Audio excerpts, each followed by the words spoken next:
Welcome to the podcast. Today we're diving into the reasons behind why you might still be single and the relationship phases that can shape our romantic journeys. I'm excited to dig into that. What really stood out to you about these relationship phases, like the honeymoon, trust, and commitment stages?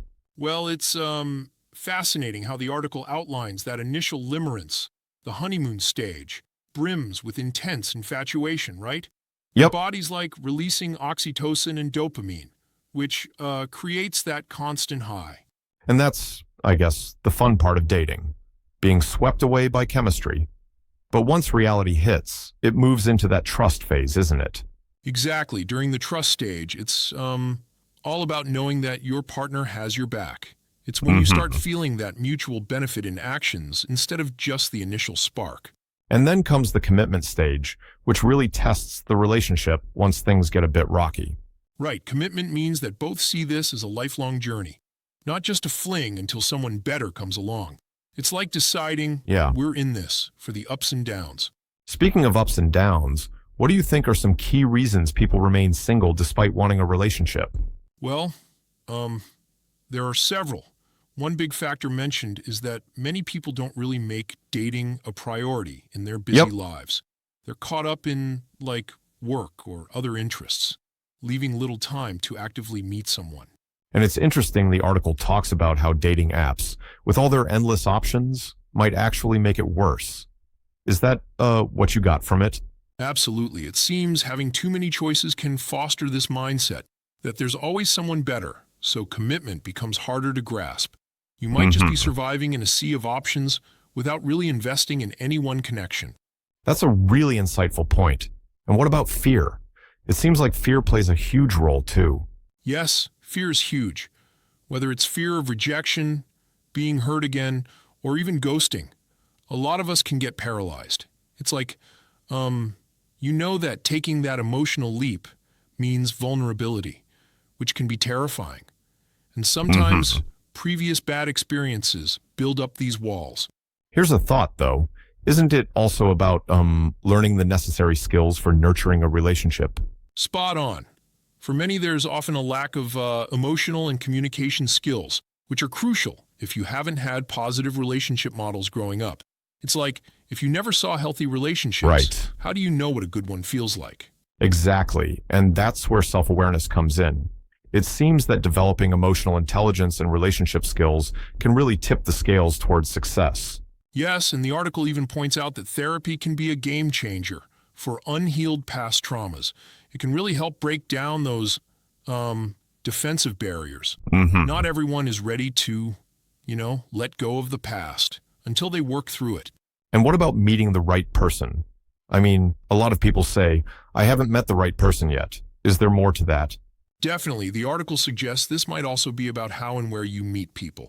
It encourages looking at your social circles or even trying new venues like activities where you can connect with like-minded individuals.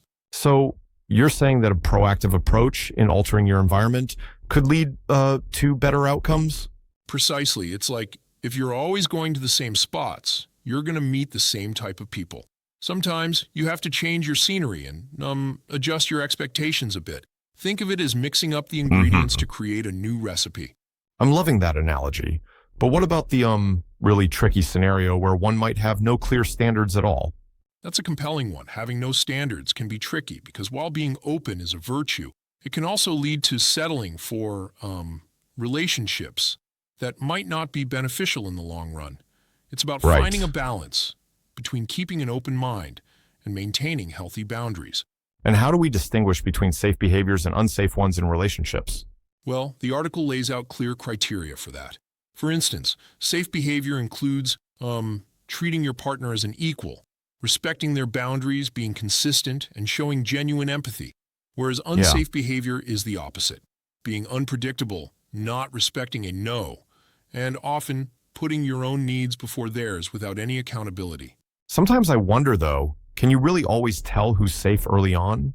That is a great point. I mean, sometimes hmm people might initially appear safe until certain patterns or red flags emerge later. It really stresses the importance of communication and the gradual unveiling of trust. And that ties back to the trust phase perfectly, doesn't it? It requires ongoing, consistent action rather than just initial impressions. Exactly. And speaking of communication, the article highlights learning key relationship skills like how to fight right, by which they mean handling conflicts with respect and making repairs when needed. Yep. It's all about turning conflicts into opportunities for connection rather than division. I find that really interesting. But could there be a risk of overanalyzing every single instance of conflict? That's a fair challenge. You know, while it's important to learn from disagreements, overthinking every minor issue can create its own tension. It's a balancing act, understanding emotions without letting it spiral into constant self-criticism. And then we have the societal pressures, right? Stigma around being single, economic challenges, and so on. How do these factor in? They play a huge role. There's this added pressure, almost like an invisible metric, where being single is seen as a failure or disadvantage. Yeah. That can really affect self-esteem and even the way you approach dating. It's like society's silent whispering in your ear, affecting your mental health and decision-making. Exactly, and it's interesting how the article notes that many people, especially women, are choosing singlehood intentionally to focus on their own well-being. And yet, relationships remain a key component of overall health.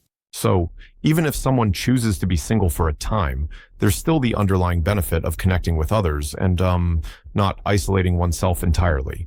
Right. The takeaway seems to be that self-awareness, open-mindedness, and developing the right communication skills are all essential. It all boils down to nurturing a strong foundation, beginning with friendship.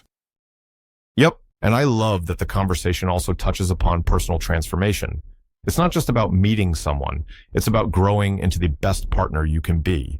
Absolutely. It's like upgrading yourself so that when the right person comes along, you're already in the right mindset and emotional space. It's a win-win. What's your take on the idea of also seeking professional help, like therapy, if past issues hinder new relationships? I think it's crucial. There's no shame in reaching out for support to break free from past traumas. In fact, Yeah. acknowledging that you might need help can set the stage for healthier patterns in the future. That makes a lot of sense. It's kind of like fixing the foundation of a house before you try to build further levels, right? Exactly.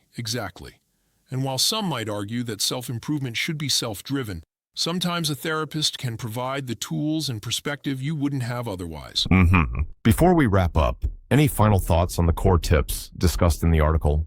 Well, the key is to cultivate emotional intelligence, be proactive in your dating choices, and be willing to work on yourself, whether it's communication, setting boundaries, or simply being open to new experiences. It's about recognizing that each relationship phase brings its own challenges and rewards. And ultimately, it's about creating a healthy, committed relationship that benefits both partners. Absolutely. Whether you're single by choice or circumstance, growing in self-awareness and relationship skills sets the stage for lasting connection.